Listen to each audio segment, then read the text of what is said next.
வணக்கம் நண்பர்களே, அனைவருக்கும் வணக்கம். என்னப்பா சொல்கிறது, டிவி பார்த்தாலே எங்கே எப்போ அந்த நியூஸ் யாருன்னா எங்கன்னா பார்த்தீங்களா? அடா பாவி, 27 சீட்டில் ஜெயிப்பாங்கன்னு சொன்னீங்கடா. 24 சீட்டு 4க்கே வக்கில்லாத சூழ்நிலை போயிட்டுருக்கு. அதிமுகவினர் வரலாற்றிலேயே இல்லாத ஒரு படுதோல்வியை, மிக மிக படுதோல்வியை பார்த்திங்கன்னா சந்திக்கக்கூடிய ஒரு சில சூழ்நிலைகளுக்கு இருக்கிறத நம்மளால் பார்க்க முடிகிறது. பெரும்பாலான தொகுதிகள் பார்த்திங்கன்னா பெருசாக ஆதரவு இல்லை அப்படின்றது இங்கே நமக்கு உறுதிப்படுத்தப்படுகின்ற ஒரு சில சூழல்கள் இருக்கிறத நம்மளால் பார்க்க முடிகிறது. அதிமுகவினர் ஏறத்தாழ உண்மையில் படுதோல்வின்னு தெரியுது. ரிசல்ட்ஸுடைய அந்த ஸ்வீட் பாக்ஸை ரெடி பண்ணுங்கன்னு தெரிஞ்சு போச்சு. அதிமுக எப்படி இருந்த ஒரு கட்சி தெரியுமா?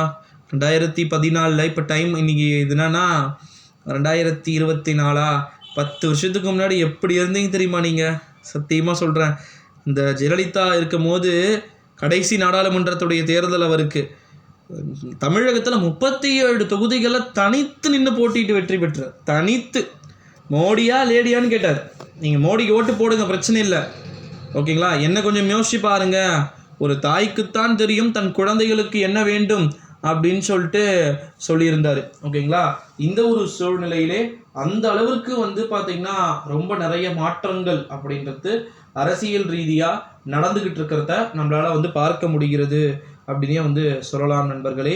இந்த ஒரு சூழ்நிலையில தான் நம்முடைய தமிழகத்தை பொறுத்த வரைக்கும் வரப்போகின்ற 2024 ஆண்டு நாடாளுமன்றத்துடைய தேர்தலில் ஒய்நாட் 40 அப்படின்னு ஜெகன்மோகன் ரெட்டி ஆந்திர மாநிலத்தில் ஒய்நாட் 175 அப்படின்னு ஜெகனண்ணான்னு அங்கே பண்ணியிருந்ததை நம்மளால் இங்கே பார்க்க முடிந்தது. இந்த ஒரு சூழ்நிலையிலே அங்கே எதிர்கட்சியாக இருந்தவங்க ஆளுங்கட்சியாக போக வேண்டிய சூழ்நிலைக்கு வந்துட்டாங்க. ஸோ எடப்பாடியாரே, இன்னும் நீங்கள் ஏன் விழித்து கொண்டிருக்கிறீர்கள்? ஆகட்டும், வேலைகள் நடைகட்டக்கூடிய வேலைகளை பார்க்க போகிறீர்களா? ஆட்சி மாறுமா?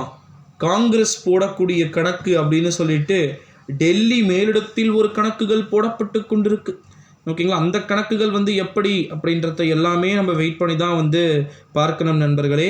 அதிமுகவினரை பொறுத்த வரைக்கும் படுதோல்வியான அரசியலை சந்திக்க வேண்டிய ஒரு சில சூழல்களுக்கு தள்ளப்பட்டிருப்பதாகவும் நமக்கு தகவல்கள் என்பது தனிப்பட்ட முறையில் கிடைக்கின்ற ஒரு வேளையில் அதிமுகவினர் படுதோல்வி ஆவதற்கு வாய்ப்புகளும் சாத்தியக்கூறுகளும் இருக்குமான்னு கேட்டிங்கன்னா, இருப்பதற்கான வாய்ப்புகள் மிகவும் அதிகமாகவும் ஏராளமாகவும் தாராளமாகவும் இருக்கிறது.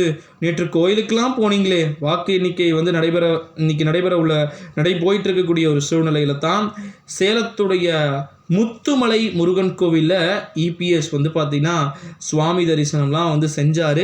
ஸோ அதெல்லாம் என்னன்னு பார்க்கலாம்.